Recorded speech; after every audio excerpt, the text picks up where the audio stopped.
नोंथाङा मा फोरमायगोन दानि एबसुआथ' बै समनि एबसु नङा परिबर्तन होननानै थगायजाबाय साख्रि गोजोननाय मोनगोन जोङो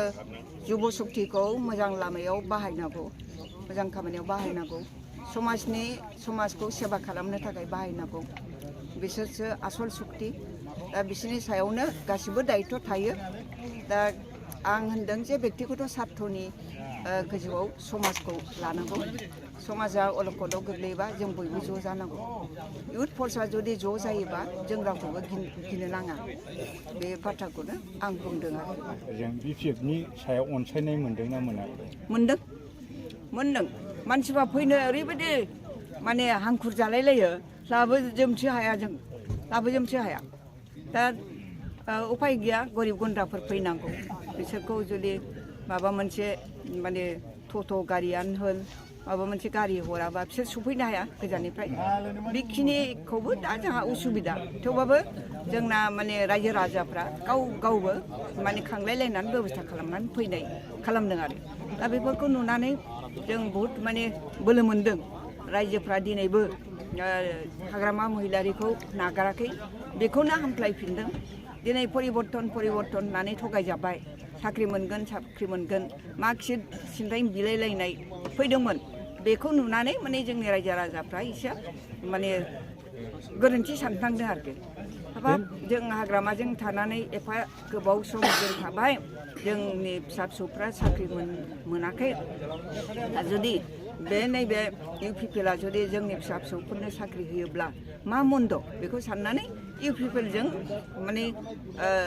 माबानो गोसोखौ सोलायदोंमोन आरोखि भट होदोंमोन बिसोर थगायबाय नालाय 75,000 थाखा होगोन ओमफ्राय आरो न'खर साख्रि होगोन मार्कशिट सिन्थाय बिलाइ लांबाय आरो हराव थाखा रानबाय गरिब गुन्द्रा मानसि जोंना दा एखमबा सानसन हाया आरो होनबाय जाख्ल'बाय होनबाय नालाय रायजो राजाफ्राबो सानबाय नंमारगौ नामा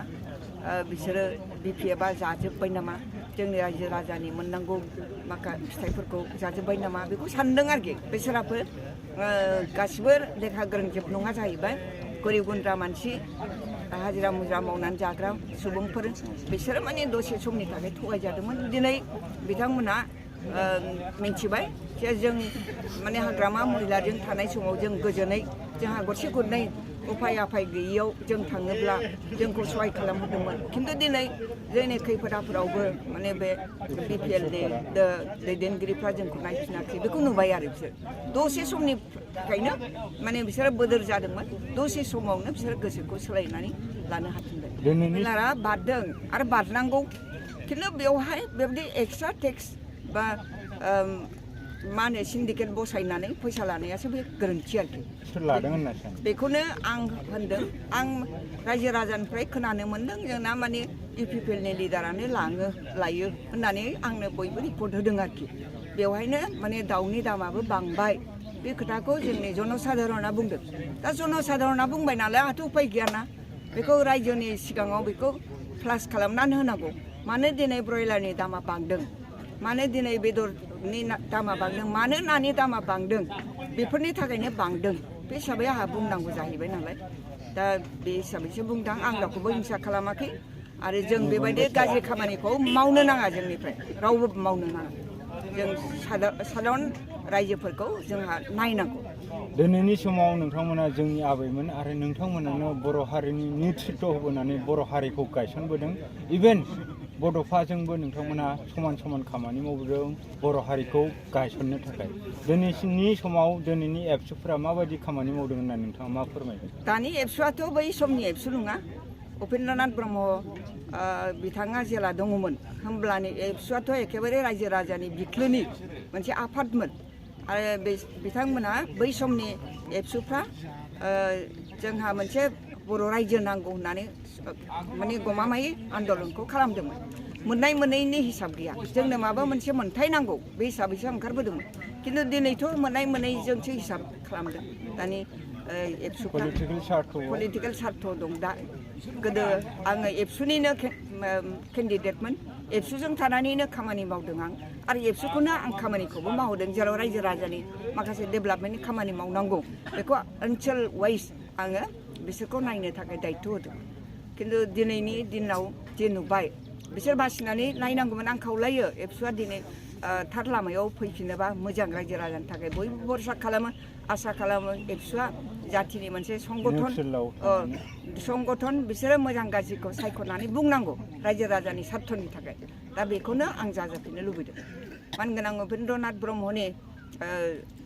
प्रति आं लैखो खालामनानै बिथाङा मा लुबैदों मा लुबैयामोन मा जाजानो लुबैया बेखौ नायहरनानै दा आङो एबसुखौ बेबायदि जाफिनजानो लुबैदों आरो सावथों जोंहा आरोबाव साबसिन जागोन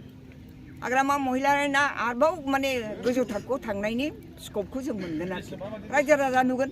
हाग्रामा महिलारि बादि लिडार गैया दिनै बयबो नुदों सारा रायजोआनो नुदों हारसा बर' बिजनेसमेनानो होन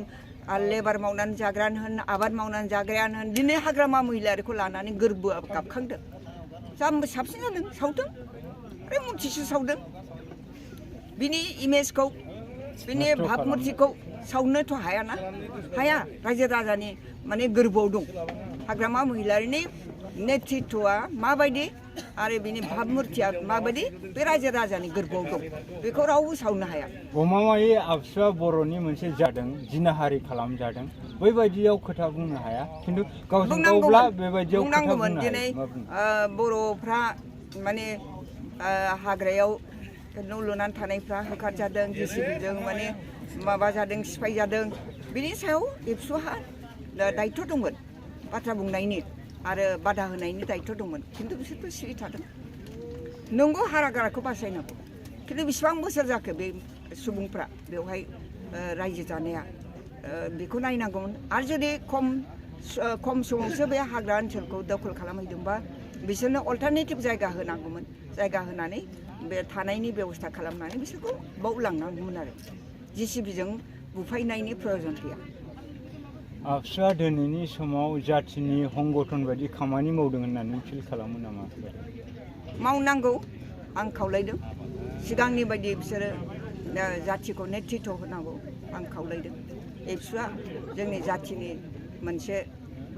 जुब शक्ति जाथों सेंग्रा शक्ति जाथों बेखौनो आं खावलायदों एबसुआ सोरबा पलिटिकेलजों डाइरेक्टलि लोब्बा थानांगौ होनना सानो दाथ' बयबो नुदों लोब्बा दङ होननानै इउपिपिएलजों लोब्बा दं खारन प्रमद बर'आनो बे एबसुनि प्रेसिडेन्टमोन बेनो एकर्ड खालामहैबाय एकर्ड खालामनानै गासिबो लरग' थरग' खालामजोब्बाय जोंनि बिटिसिखौ बेवहाय जिखिनि ड्राफ्टिं खालामदों बे ड्राफ्टिं खालामनायाव मोजां मोजां बाथ्रा लिरनाय दंमोन बेखौ सेस खालामनानै फैबाय मा थाबोखो एबसुनि बे बिसोरनि जि थांखि आरो जिखिनि बिसोरनि संगठननि जि स्टेन्डार्ड बे स्टेन्डार्डआ गैला जाबाय आरो रायजो राजानो मा होनांगौ मा सम मा दरखार दं बेखौ फिल खालामनानै हाग्रामा महिलारि होबोखादों थिग बिदिनो फैगौ समावबो जों बेखौनो बिसार बिबेसना खालामनानै